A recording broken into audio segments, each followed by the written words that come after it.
friends, welcome to Arjun Academy. My name is Muskan.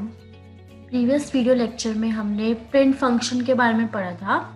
अब print function को जानने के बाद हमें इनपुट और इंट फंक्शन जाना बहुत ही ज़रूरी है. तो हम इस लेक्चर में इनपुट फंक्शन और इंट फंक्शन, जो कि पाइथन के बहुत ही इम्पॉर्टेंट और बिल्ट इन फंक्शंस हैं, उनके बारे में पढ़ेंगे. इनपुट फंक्शन क्या होता है? जब भी हमें इनपुट चाहिए होता है यूज़र से, तो हम इनपुट फंक्शन यूज़ करते हैं. इनपुट फंक्शन हमेशा स्ट्रिंग में रिटर्न करता है. मतलब जब भी हम यूज़र से कुछ भी इनपुट करवाते हैं तो हमें उसकी जो वैल्यू मिलती है रिटर्न होकर, वो हमें स्ट्रिंग में मिलती है. और उसका सिंटैक्स क्या होता है? कोई भी वेरिएबल जिसमें हम उस इनपुट को रिटर्न करवा रहे हैं, इनपुट फंक्शन, और जो भी हमें मैसेज, जो भी हमें लाइन यूजर से इनपुट करवानी है वो. तो इनपुट फंक्शन हम हमेशा आई जो है वो लोअर केस में ही लिखते हैं, क्योंकि हमें पता है कि पाइथन हमारा केस सेंसिटिव है. अब हम इनपुट फंक्शन को पाइथन आइडल के अंदर देखेंगे कि कैसे वर्क करता है एग्जाम्पल के साथ. ये है पाइथन आइडल 3.8.2. अब हम इनपुट फंक्शन का एग्जाम्पल देखेंगे. अब इनपुट फंक्शन के एग्जाम्पल में सपोज मैं एक एग्जाम्पल लेती हूँ. मेरे को एक नंबर यूजर से एंटर करवाना है, तो मैंने एक वेरिएबल लिया, ए नाम का वेरिएबल, इक्वल्स टू इनपुट, और ब्रैकेट में मुझे क्या करवाना है? नंबर को एंटर करवाना है. तो इनपुट एंटर एनी नंबर. तो जैसे मैं एंटर करूंगी तो मेरे को क्या मैसेज मिला? Enter any number. मतलब अब यूजर से मुझे इनपुट चाहिए. तो सपोज मुझे नंबर चाहिए 1.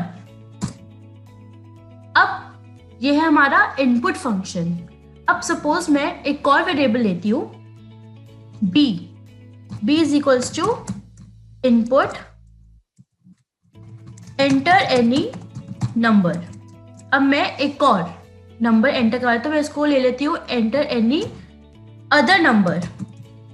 ठीक है, तो मैं दूसरा नंबर एंटर करवाती हूँ 3.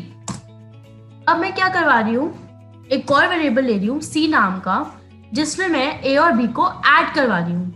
a plus c is equals to a plus b.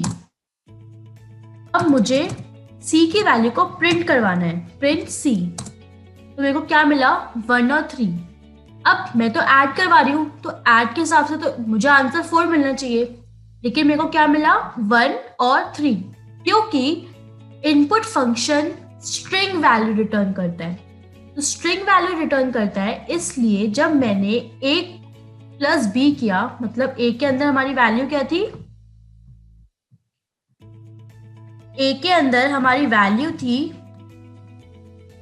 1 और b के अंदर हमारी वैल्यू थी 3. पर क्योंकि हमने इनपुट फंक्शन यूज किया है, और इनपुट फंक्शन हमारा क्या रिटर्न करवाता है? स्ट्रिंग.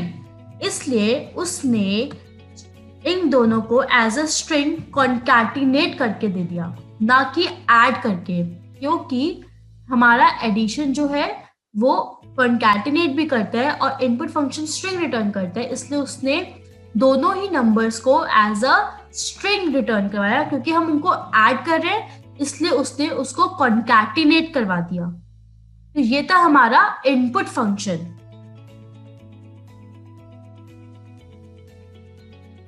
इनपुट फंक्शन के बाद जो हम इस वीडियो में पढ़ेंगे वो है हमारा इंट फंक्शन. इंट फंक्शन भी हमारा पाइथन के अंदर एक बिल्ट इन फंक्शन है, जो कि यूज होता है जब भी हमें इंटीजर वैल्यू चाहिए होती है. अब हम इस फंक्शन को भी पाइथन आइडल में एग्जाम्पल के साथ देखेंगे, तो ये हमें और क्लियरली समझ में आएगा. अब यहाँ पे हमने a और b दोनों ही एज अ स्ट्रिंग वैल्यू ली, लेकिन अगर हमें इस स्ट्रिंग वैल्यू को एज इंटीजर वैल्यू में कन्वर्ट करवाना है, तो हमें इंटीजर फंक्शन की जरूरत पड़ेगी. तो जैसे हमने करवाया a is equals to input enter any number, तो ये तो हमारा स्ट्रिंग वैल्यू रिटर्न करेगा। पर अगर हमने इस स्ट्रिंग वैल्यू को इंटीजर वैल्यू में कन्वर्ट करना है तो हम क्या लगाएंगे, इंट फंक्शन। इंट अब ये स्ट्रिंग वैल्यू को इंटीजर वैल्यू में कन्वर्ट कर देगा। एंटर नंबर, हम सेम नंबर लेते हैं तो ज्यादा क्लियर होगा ये एग्जांपल 1। अब हमने b लिया बिल्कुल सेम प्रोसेस से, क्योंकि b को भी हम किस में कर रहे हैं, इंटीजर वैल्यू में convert. Input enter second number, b को हमने लिया 3। अब हम एक वेरिएबल ले रहे हैं जिसमें हम a और b का सम ले रहे हैं, a और b को ऐड करवाए, तो हमने c वेरिएबल लिया a प्लस b। अब हम प्रिंट करवा रहे क्या, c की वैल्यू जो कि a और b को ऐड करके आई है। प्रिंट कर दो c, क्योंकि हमने प्रिंट फंक्शन प्रीवियस वीडियो में पढ़ा था, इसलिए मैं प्रिंट फंक्शन के बारे में इस वीडियो में नहीं बता रही हूँ। अब देखो, क्योंकि इंट में चेंज हो गया था तो a में हमारा 1 है और b में हमारा 3 है, इसलिए c की वैल्यू क्या आ गई, 1 प्लस 3 विच इज 4। तो यही होता है हमारा इंट फंक्शन और input function. I hope input और इंट दोनों ही फंक्शन क्लियर हो गए होंगे।